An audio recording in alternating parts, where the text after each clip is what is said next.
Next up, Russ and I discuss the best part 3s in film history. Prime time, bitch.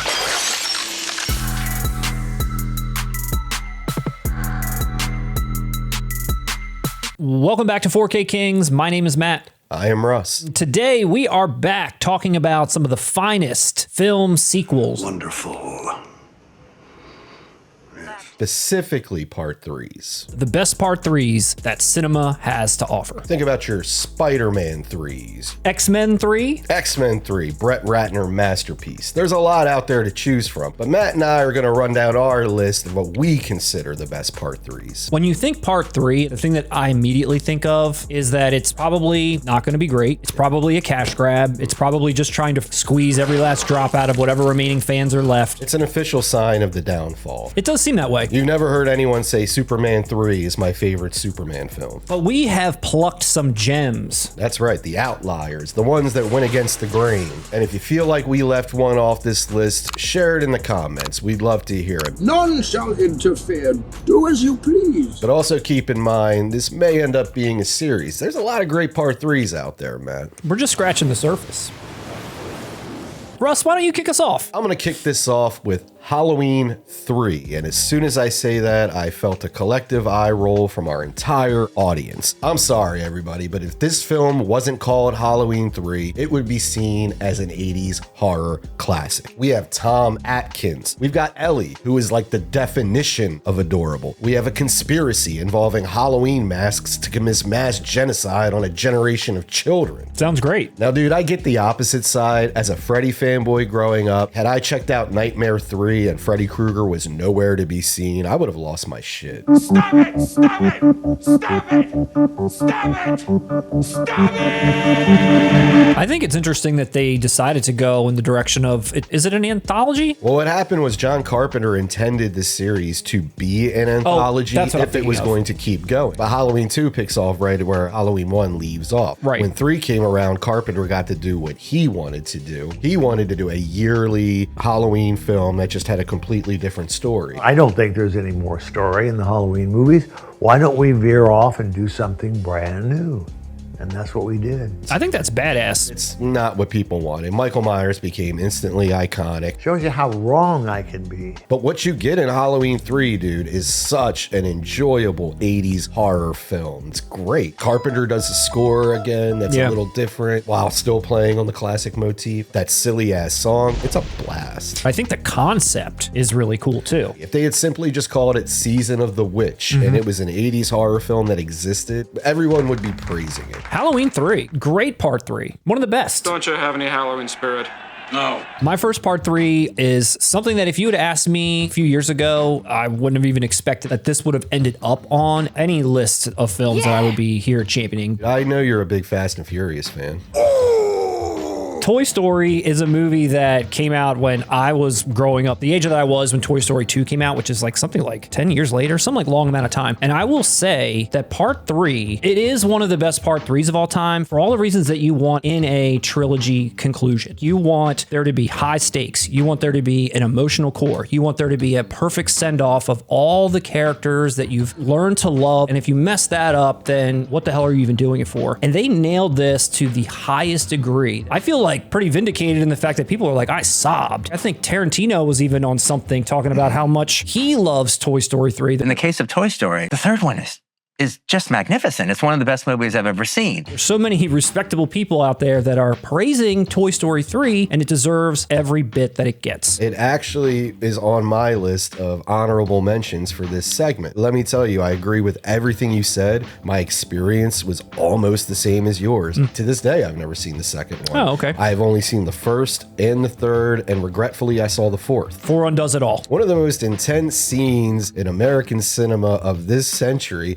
is that incinerator scene. Yes. Dude, when they're all going towards that, even for a kid's film, it genuinely felt like, dude, they might actually do this. And when they start holding hands, dude, that is so emotional. I cried. Yeah. I was not expecting to be that impacted by Toy Story 3. It was a beautiful film. Better than the first one, too. Toy Story 3 is brilliant. Hands down. Hands down. I understand.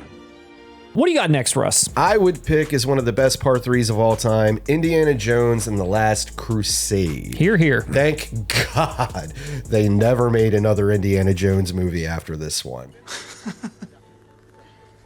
We all know Spielberg has daddy issues. I personally think the daddy issues worked best in Last Crusade over any of his other films. Probably because the aloof nature of Connery's performance, you digest it easier rather than it being some dour, sad experience. You kind of enjoy it. I agree. And by part 3, a lot of times, you know, characters are like parodies of themselves. They've taken the material and really just like ratcheted it up, or some of the emotional core of things is gone. I felt like this one nails all the notes you want it to nail as far as the story or the treasure he's after, the traps, the tricks, the double crosses. You got the love interest who is not as good as Karen Allen, way better than Kate Capshaw. No one's comparing Elsa to Marion, but damn is she an improvement over Willie. Especially the double-crossing nature of her character, which is a nice little spin from what we got before. And I know Spielberg went overly sentimental and went back to Nazis as the bad guy. I know he did this all as a reaction to Temple of Doom going so dark. We are going to die. But dude, Temple of Doom is a great part 2. It's a great part 2. But Last Crusade is also a great part 3. It wraps this up perfectly. And we can't move on from Indiana Jones and the Last Crusade, Matt, without mentioning how brilliant River Phoenix is in that opening segment. That intro scene is incredible. He nailed Harrison Ford's mannerisms. Gone too young, man. Totally agree. Last Crusade, one of the best part 3s of all time. That was our assessment as well.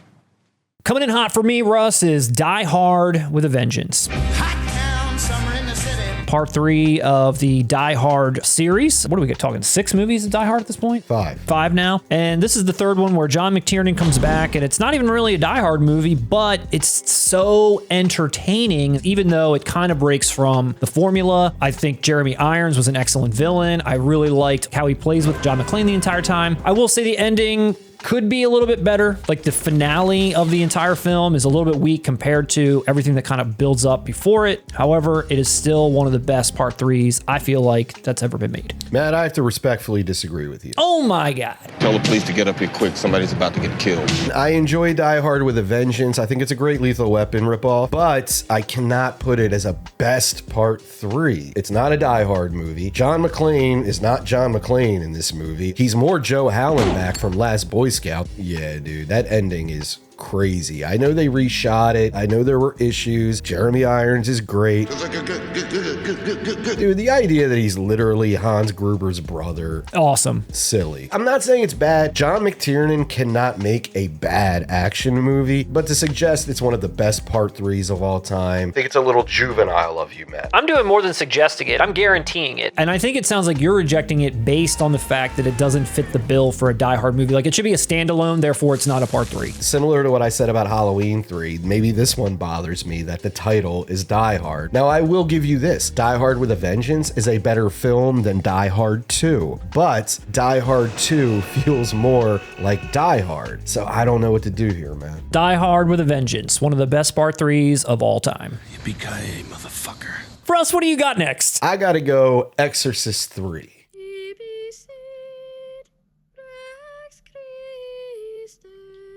This film really didn't have to do much to be better than Exorcist 2. Yes, I know. But I don't think anyone expected it to be half as good as it was, especially coming off of Exorcist 2. I don't want to call it revisionist history, but I want to say the audience caught up to this one over the years. You should know, you saw it in the theater when you were, what, 7 years old? I saw it in the theater the first week it was out. I had never seen Exorcist 1, and I had never seen Exorcist 2. Well, you're a lucky kid, Matt, because I mean, the tone in this movie is so cynical. The violence is so real world horrific.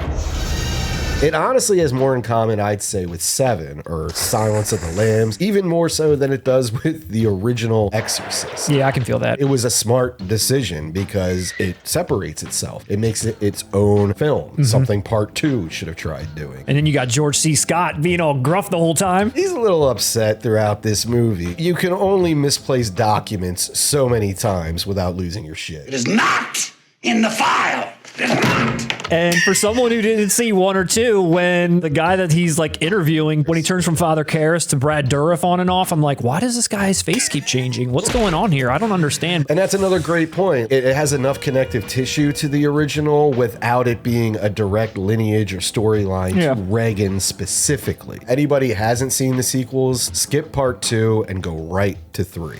A lot of people wouldn't know the difference either. Miss Marianne. It's all right.